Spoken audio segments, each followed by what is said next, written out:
Berapa kiat-kiat yang hendaknya kita lakukan agar kita bisa hemat waktu? Yang pertama tentunya jangan terlalu banyak grup WhatsApp. Ini sudah harus ya. Grup WhatsApp ada berapa dikurangi? Maksimal 3 misalnya. Jangan banyak-banyak ya. Grup WhatsApp bisnis oke ya.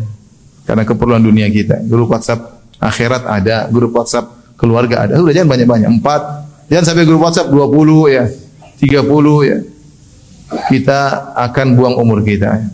Paling tidak sibuk dengan tung tang ting tung ya. Akhirnya umur kita tidak sadar habis sia-sia karena terlalu banyak grup WhatsApp ya. Ibu juga kurangi grup WhatsApp ya. Grup WhatsApp diet tapi enggak diet, grup WhatsApp grup apalagi grup WhatsApp dunia ini habis umur. Tidak sadar tahu-tahu sudah tua, sudah keriput, sudah enggak cantik lagi ya. Mau dirias wajah dengan spidol apapun tidak akan cantik lagi. Selesai. Oleh karenanya sudah tahu semakin tua jangan buang-buang umur. Jangan terlalu banyak ngobrol, jangan terlalu banyak teman. Panitia pengajian oke, tapi jangan ngobrol terus panitia. Ada waktunya pengajian, ada waktunya kita kembali kepada Allah masing-masing. Ya. Hemat-hemat umur. Ini pertama jangan terlalu banyak grup WhatsApp. Ya. Yang kedua, jangan terlalu banyak akun media sosial ya. Sampai satu orang aja terkadang akun Facebooknya 2 atau 3. Ngapain? Pasti ada masalah itu. Sampai akunnya 2 sampai 3. Dan biasanya digunakan untuk maksiat. Akun Instagram sekian-sekian. Ya, ngapain? Nanti punya Instagram buat apa ya? Buat lihat pengajian. Ya mudah-mudahan alhamdulillah. Ya.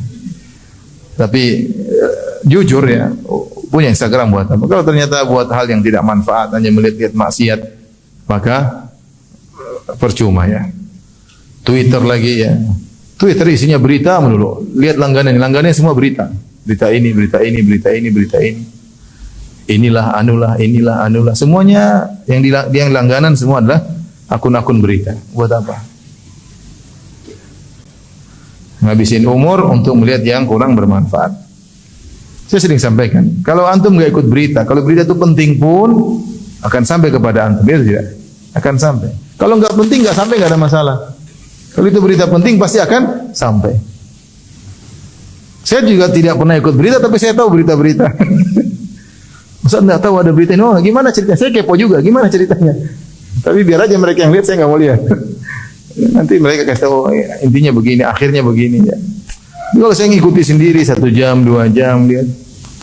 Kadang-kadang kita lihat 3 berita, beritanya sama, cuma channelnya berbeda, isinya sama doang ya. Buang umur ya. Buang umur. Jadi kita harus jujur. Kalau kita punya akun, ya, kita harus jujur. Berapa waktu yang kita gunakan manfaatkan akun tersebut untuk akhirat kita dibandingkan dengan kita gunakan untuk perkara-perkara yang tidak bermanfaat ya. Kemudian jangan lupa menjadwalkan atau menargetkan kegiatan agama kita. Kita sering planning tapi planning urusan dunia, sering seperti itu.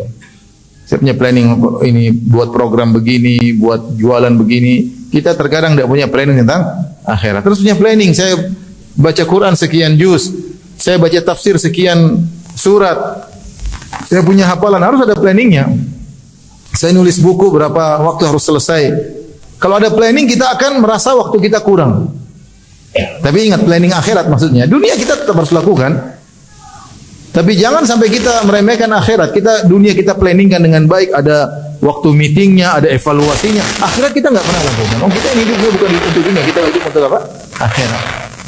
Maka di antara bukti seorang menghargai umurnya, dia memplanningkan akhiratnya. Ada jadwalnya. Begini-gini dia jadwal, saya akan begini, saya baca, saya ada kunjungan silaturahmi, saya ada silaturahmi dengan keluarga, saya ada jadwal ngantarin ibu, semuanya di akhirat dia bikin planning, sehingga umurnya tidak terbuang-buang, duduk di rumah bengong, nggak tahu ngapain, ya. Ini namanya buang-buang umur, ya. Rasulullah SAW bersabda, haris ala ma yanfa'uk wasta'in billah. Semangatlah untuk melakukan apa yang bermanfaat bagimu dan minta tolonglah kepada Allah. Minta tolonglah kepada Allah Subhanahu wa taala.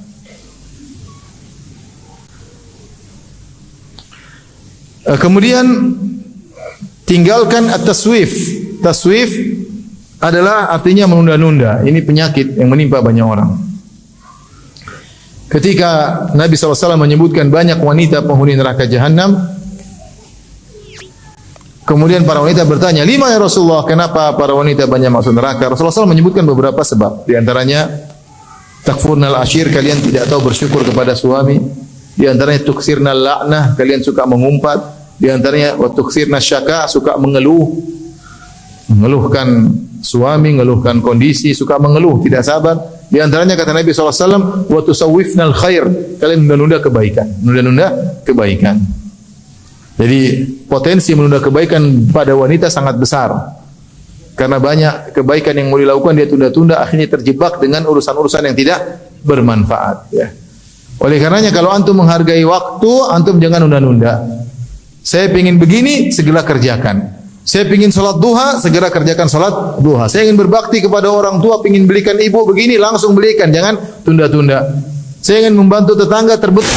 Kita sering terbetik di benak kita. Saya ingin langsung lakukan. Selama kamu bisa melakukan, lakukan. Tiba-tiba ingat saudara, wah saya kayaknya pingin, langsung telepon aja. Lagi pingin silaturahmi, telepon, jangan tunda-tunda. Ya jangan tunda. Nanti antum tidak bakalan telepon-telepon. Ya. Terbukti dalam hati, wah teman saya dulu punya jasa, waduh nggak tahu mungkin dia miskin sekarang, pingin bantu dia, langsung ambil HP, ada ATM, masuk banking, kemudian kirim ya. Kalau sudah kirim qadarullah, tapi kirim paksa karena insya Allah akan diganti oleh Allah Subhanahu wa Ta'ala.